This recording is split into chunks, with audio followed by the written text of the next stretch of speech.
Welcome back to M Hood Fishing, everybody. So I'm back out on the industrial canal here in Belle Chase with my good friend Craig.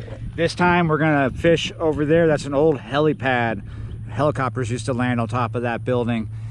I brought 7 rods with me today. Let's see if I can fish with all of them at once. 7 catfish rods. Now, I was earlier out there on the Mississippi River at a spot that just about emptied my box, so I think we're still doing good. We're gonna see if there's any mullet here. As you can see, we have really high water right now. That's not just from high tide. We've had a lot of rain since we last spoke. No mullet in the net. Yeah, we had like about 24 hours of rain. So this spot that I was previously fishing with Craig, you'd have to get your feet wet. My feet are already wet, but I don't feel like fishing on that. That one's almost fully underwater over there.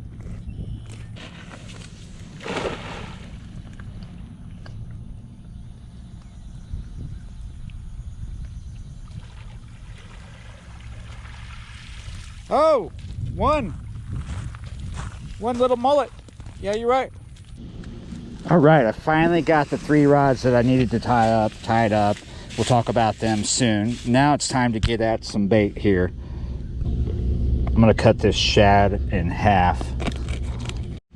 2 of the rods that I'm using tonight are gonna be slip cork rods, 1 at each end. We're gonna put this one out over here. We're gonna put this gizzard shad on there like that. That is a 2/0 circle hook, snailed up. Here I got a mullet. I'm gonna cut this into some pieces and throw out some rods with that. This is my other float rod. This one is beefier than the first one. The first one was on 40-pound test. This is 80-pound braid. I usually use this for gar and sometimes bull red. And there we go, a piece of mullet on a 5/0. Let's see what we can get. We're gonna put this right over here. We got a depth of about 5 feet under the cork. We're just gonna let that do its thing, see where the current's gonna take it. Could pick up a gar like this or something else. I'm just going to leave the bail open on this as well and stick it down in here. Here I got a piece of gizzard shad. I'm gonna put this on a 5/0 on this 12-footer here. Both my 12-footers have 80-pound braid on them. We're gonna be using donuts. These are 3-ounce donuts on a sinker slide. 50-pound mono is the leader, and this is a 5/0 if I didn't say.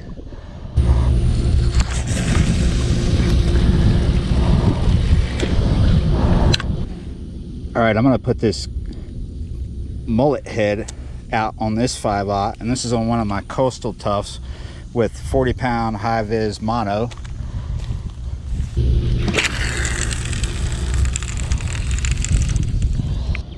Look at this, the current's already brought that float way over here. Yesterday the current was going the other direction. This is my other 12-footer. We're gonna put a bigger piece of shad on an 8/0.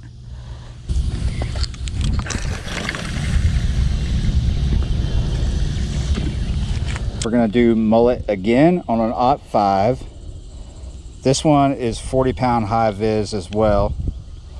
Did I say number 5? Number 6 was that last rod. I'm getting tired. I've been at this all day. This is number 7 right here. We're gonna drop shot some night crawler to start with this, and then we might move on to drop shotting dead shad. We got 2 barges passing us at once. Could get a bite from this, but it's definitely moving a lot of water because there's 2 of them passing us. It's moving our lines a lot. We're trying to keep an eye on everything, but rods are bobbing everywhere. It's not necessarily a fish doing that. All right, this night crawler line, I'm just going to bebop it around here and there. Mostly going to fish it right out in front of the bulkhead here. I've caught channel cat right off this bulkhead before. They may be down there and they might not, but we're just going to move it around and just set it down on the, put it right here off this old tie. Whoa, whoa, yes! This is a piece of mullet.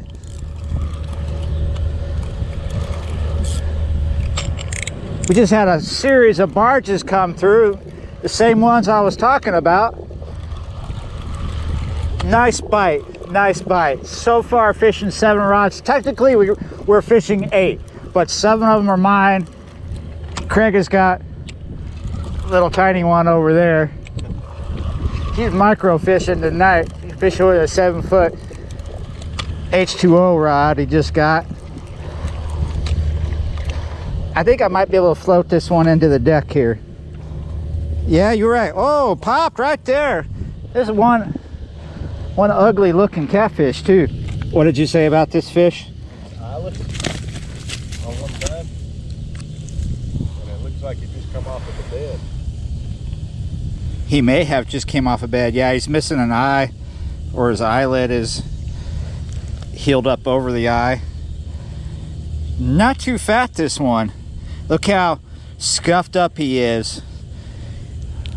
We're getting past the late spawn. Still harvesting cats with eggs in them too, so it's still happening out there.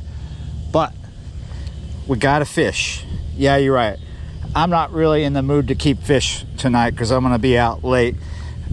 I'm just gonna let this one go.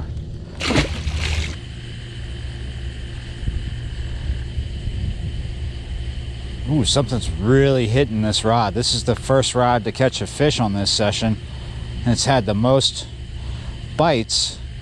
I'm not sure if this is a fish or a crab though. Could be either one. Oh, the drop shot rod just went off.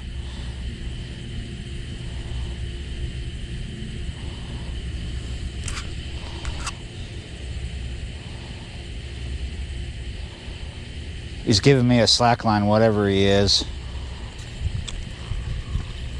Yeah, something's hitting my night crawler too.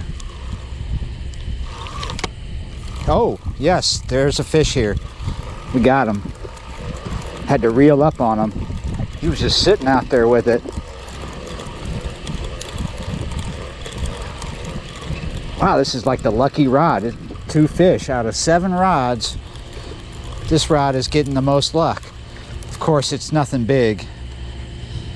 But if I was keeping tonight, which I don't feel like it at this point, that would be a good keeper right there. All right, it's your lucky night, dude.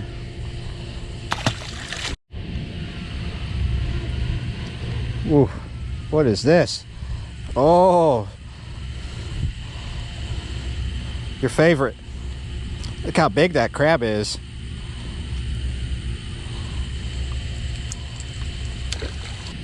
With these 2 floats, I'm looking more for channel cat than gar, but I would take gar. But yeah, there's a lot of crabs in this canal. This is the industrial canal.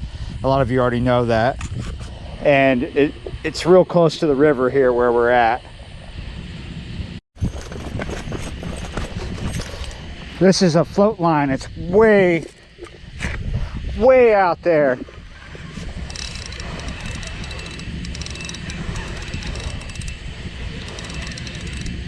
Anybody's guess what this could be. Feels kind of like a stingray. Could be something nice.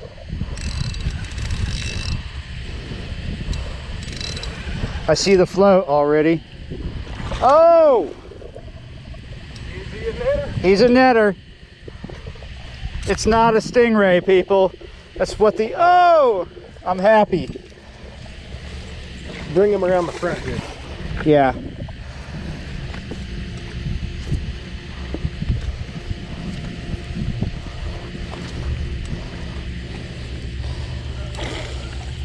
He ain't ready to come up yet. It's a flatty, isn't it? Mm-hmm.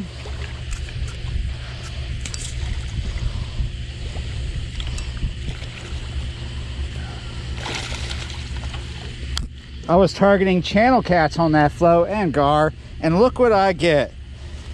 I'm so glad I decided to put out so many freaking rods. Look at this, guys. You see that? Big chunk of meat out of his side.